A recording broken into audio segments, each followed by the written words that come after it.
नमस्कार, झारखंड समाचार में एक बार फिर से आप सभी का स्वागत है। दोस्तों, अगर आपने अभी तक इस चैनल को सब्सक्राइब नहीं किया तो सब्सक्राइब कर लें।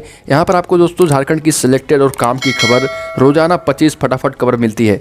तो दोस्तों, बिना समय गवाए खबरों की ओर चलते हैं।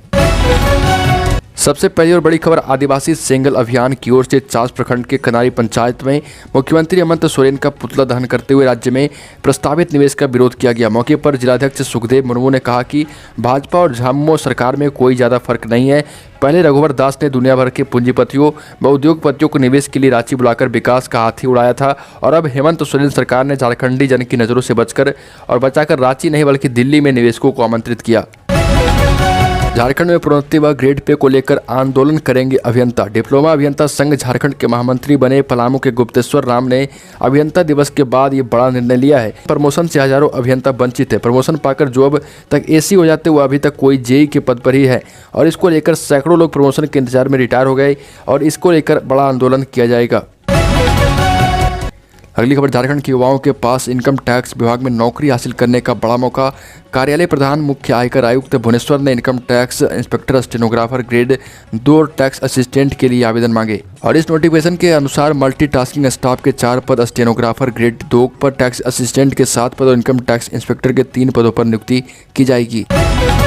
खबर, झारखंड में एक बार फिर से मानसून सक्रिय होने के आसार दिख रहे हैं। मौसम वैज्ञानिकों की माने तो झारखंड से मानसून की विदाई नहीं हुई और झारखंड के कई हिस्सों में 2 सितंबर के बाद फिर से जोरदार बारिश हो सकती है। वहीं झारखंड की राजधानी रांची में भी झमाझम बारिश हो सकती है और शहर के लोगों को गर्मी से राहत मिल सकती है। इसके साथ ही मौसम वैज्ञानिक अभिषेक आनंद ने बताया कि राज्य में अभी दक्षिण पूर्वी हवा चल रही है और इस हवा से साफ है कि प्रदेश में अगले 2 दिनों तक बारिश आने की संभावना अधिक है। अगली खबर, रांची और हटिया स्टेशन को विश्व स्तरीय बनाया जाएगा। विश्व स्तरीय बनाने की तैयारी भी शुरू कर दी गई। 15 दिनों में हटाए जाएंगे सभी अतिक्रमण।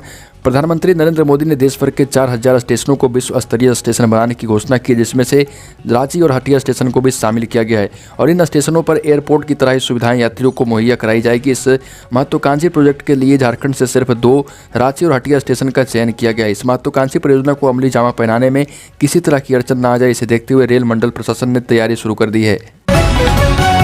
अगली खबर, रांची यूनिवर्सिटी के 22 पीजी विभागों में एफिल की पढ़ाई होती है। एफिल कोर्स 1 साल का है, लेकिन 2 साल बीत जाने के बाद भी परीक्षा नहीं हुई। रिजल्ट कब तक आएगा यह कहना मुश्किल है। एमफिल में 2 सेमेस्टर की पढ़ाई होती है, अभी तक 1 सेमेस्टर भी क्लियर नहीं हो पाया है। इस कारण स्टूडेंट्स भविष्य को लेकर चिंतित हैं और प्रभावित छात्रों ने बताया कि पहले भी कई बार परीक्षा नियंत्रक से मिलकर इस ओर ध्यान आकृष्ट कराया गया था। परीक्षा लेने का आश्वासन भी मिला था, लेकिन अभी तक परीक्षा विभाग द्वारा कार्रवाई नहीं की गई। अगली खबर, धनबाद शहर की सड़कों पर जल्द ही इलेक्ट्रिक बसें दौड़ती नजर आएगी। एयर क्लीन प्रोग्राम के तहत केंद्र सरकार की ओर से मिलेनियम सिटी में शामिल उन शहरों को ये बसें उपलब्ध कराने का निर्णय लिया गया और जिस शहर की आबादी 10 लाख से अधिक है। धनबाद मिलेनियम सिटी में शामिल है। केंद्र सरकार के निर्देश पर नगर निगम ने बसों के परिचालन को लेकर DPR बनाने की कवायद शुरू कर दी। अगली खबर, बिरास एग्रीकल्चर यूनिवर्सिटी में 6 सितंबर से ऑफलाइन पढ़ाई शुरू हो जाएगी। यूजीसी के निर्देश के बाद यूनिवर्सिटी प्रबंधन की तरफ से इस संबंध में आदेश जारी कर दिया गया। डायरेक्टर की तरफ से जारी अधिसूचना के मुताबिक फाइनल ईयर के यूजी, पीजी और पीएचडी के छात्रों के लिए ऑफलाइन क्लास शुरू की जाएगी। साथ ही हॉस्टल सुविधा भी बहाल करने के निर्देश दिए गए।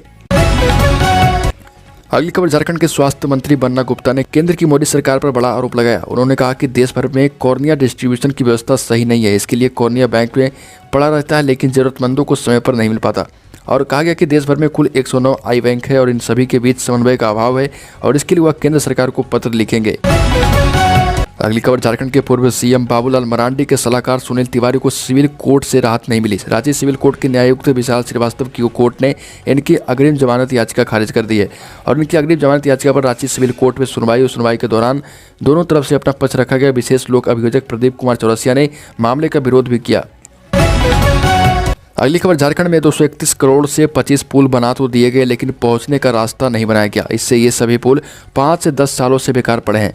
जगह जगह पर ही पुल बना दिया गया है। पुल निर्माण, पथ निर्माण, ग्रामीण कार्य विभाग, प्रधानमंत्री सड़क निर्माण योजना के तहत हुआ है और हड़ताल की गई तो पता चला कि जिम्मेदारों ने इस पर ध्यान नहीं दिया और ठेकेदारों को पूरा भुगतान कर दिया गया है।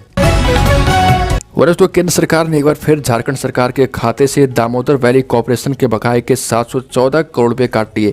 केंद्रीय ऊर्जा मंत्रालय के आदेश पर रिजर्व बैंक ऑफ इंडिया ने राशि केंद्र सरकार के खाते में भेज दी है। साथ ही मंत्रालय ने राज्य ऊर्जा विभाग को बकाये के 2100 करोड़ जमा करने के नोटिस भी भेजे हैं।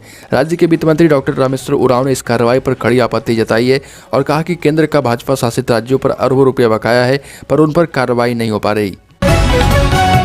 अगली खबर, चारा घोटाले से जुड़े सीबीआई के एसपी स्तर के 2 अधिकारियों बीके सिंह और दशरथ मुर्मू का रांची से तबादला कर पटना कोलकाता भेजा गया है। दोनों सीबीआई अधिकारी फिलहाल रांची सिविल कोर्ट में सुनवाई के लिए लंबित चारा घोटाले के 2 मामले 847 से और 48 से के जांच प्राधिकारी रहे।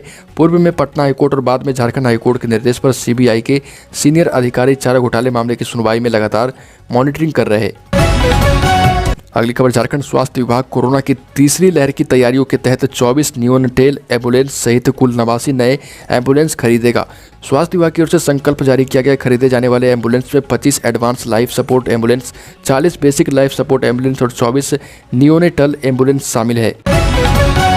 अगली खबर, झारखंड में अगले माह संभावित जेपीएससी परीक्षा के आयोजन को लेकर ADM law and order Nandkishore Lal ने घाटशिला प्रखंड में प्रस्तावित परीक्षा केंद्रों का निरीक्षण किया। इस दौरान उन्होंने Shri Shri Vidya Mandir, saint Joseph convent high school, BDCL Mahila inter college का निरीक्षण किया। साथ ही साथ उन्होंने सभी प्रस्तावित सेंटरों में संक्रमण से सुरक्षा को ध्यान में रखकर कोविड प्रोटोकॉल का अनुपालन करते हुए परीक्षार्थियों के बैठने की व्यवस्था भी की है। अगली खबर, 3 सूत्रीय मांगों को लेकर प्रशिक्षित शिक्षक संघ का जिला प्रतिनिधिमंडल ने विधायक दीपक बिरुवा को एक ज्ञापन सौंपा। सौंपे गए ज्ञापन में आगामी प्राथमिक एवं माध्यमिक स्कूलों में शिक्षकों की बहाली की प्रक्रिया से पूर्व झारखंड शिक्षक पात्रता परीक्षा का आयोजन करने, एनसीईटी के गाइडलाइन के तहत प्रत्येक वर्ष टेट की परीक्षा का आयोजन किए जाने तथा विगत 5 वर्षों में राज्य के लगभग 5 लाख छात्रों ने प्रशिक्षण की डिग्री प्राप्त की है, पर उन्हें अब तक राज्य के शिक्षक पात्रता परीक्षा में शामिल होने का अवसर नहीं मिला। उन्हें भी अवसर प्रदान करने की मांग की गई है। वरिष्ठ आदिवासी सेंगेल अभियान का मानना है कि पूर्व की रघुवर सरकार और वर्तमान में चल रही हेमंत सरकार में रघुवर दास भाजपा सरकार और हेमंत सोरेन सरकार में कोई फर्क नहीं है। कम से कम आदिवासी हितों की रक्षा के मामले में संस्था की यही राय है। आदिवासी सेंगेल अभियान के राष्ट्रीय अध्यक्ष व पूर्व सांसद सालखन मुर्मू का कहना है कि पहले रघुवर दास ने दुनिया भर के पूंजीपतियों उद्योगपतियों को निवेश के लिए रांची बुला विकास का हाथी उड़ाया था और वही हेमंत सोरेन सरकार भी कर रही है।